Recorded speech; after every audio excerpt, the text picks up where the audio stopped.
बिहार चुनाव निपट गया। चुनाव आयोग का प्लान सफल रहा। मन मुताबिक वोट जोड़े और घटाए गए। आदेशानुसार प्रत्याशी जिताए और हराए गए। सारा तमाशा हुआ, लेकिन सबसे जरूरी सवाल जस का तस है। बिहार आखिर कब तक भारत का लेबर चौराहा बना रहेगा? कब तक बिहार के लोग दूसरे राज्यों में सिर पर बोरी लादकर घूमते रहेंगे? अपने गांव जवार पट्टीदारी में सम्मान के लिए लड़ जाने वाले बिहारवासी कब तक दूसरे राज्यों में अलग अलग वजहों से अपमानित होते रहेंगे? अरे कब शर्म आएगी नीतीश कुमार को और कब कारखाना लगेगा बिहार में?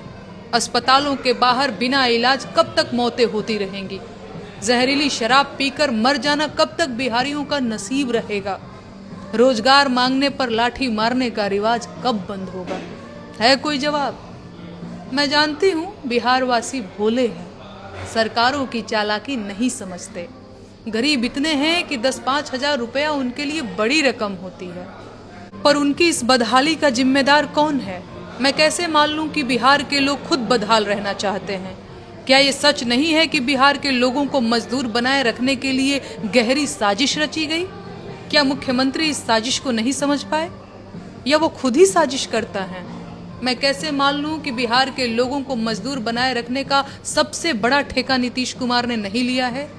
लेबर चौराहे के असली लमरदार तो वही हैं। चुनाव में बांटने के लिए हजारों करोड़ है, लेकिन कारखाना लगाने के लिए पैसा नहीं है।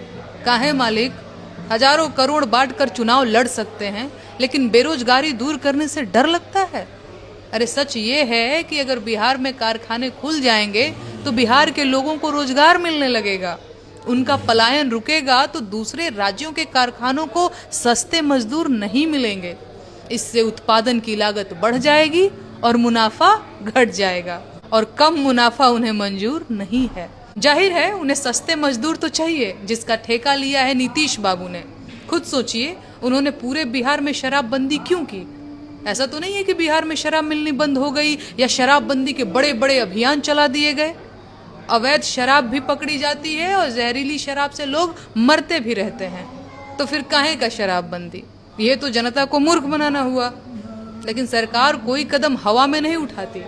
बिहार की शराबबंदी से किसी को तो फायदा हुआ है? सोचिए सोचिए। सच ये है कि बिहार की शराबबंदी ने पलायन को बढ़ावा दिया है, जिससे दूसरे राज्यों के कारखानों को लेबर की सप्लाई बढ़ी है, उनका मुनाफा बढ़ा है और बिहार वासियों का शोषण बढ़ा है। अरे जब कारखाने में मजदूरी ही करनी थी तो ये काम तो बिहार में भी हो सकता था ना। और घूम फिर कर फिर वही बात कि कारखाने ही नहीं है तो काम कैसे मिलेगा?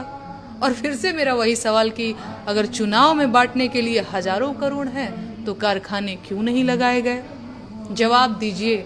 कब तक बिहार भारत का लेबर चौराहा बना रहेगा? कब तक नीतीश बाबू मजदूरों के ठेकेदार बने रहेंगे?